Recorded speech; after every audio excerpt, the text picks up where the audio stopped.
आज टी20 विश्वकप final match Bharat दक्षिण आफ्रिका मध्य हेबाकू जाउछि टी20 विश्वकप फाइनल मैच। एही मैच को देखिबा पई विश्वर समस्त क्रिकेट प्रेमी पूरा उत्साहर सह अपेक्षा करी बसिचंती।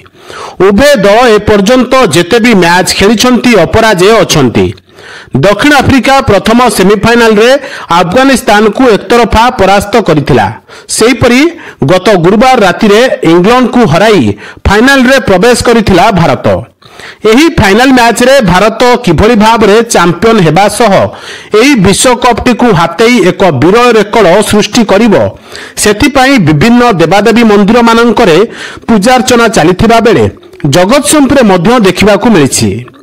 जगतसिंहपुर जिलार बहु पुरातन अग्रणी अनुष्ठान आशीर्वाद सेवा संगठन पक्षरु स्थानीय हाटबजार स्थित सोमनाथ मंदिर प्रांगण में भारतर सफलता कामना करी संगठन पक्षरु समूह दीपदान करा जायछि।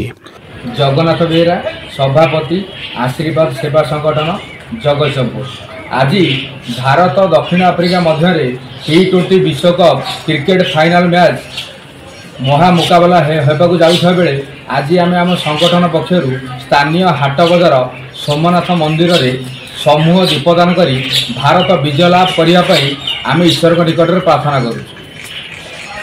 एही कार्यक्रम रे संगठनर सभापति जगन्नाथ बेहेरा समेत दैतारी भोई सौम्यकांत दास धरणीधर दास स्वरूप साहू एवं प्रदीप दास प्रमुख उपस्थित रहिथिले। जगतसिंहपुर जिला प्रतिनिधि संतोष कुमार साहू रिपोर्ट बाणीक्षेत्र लाइव।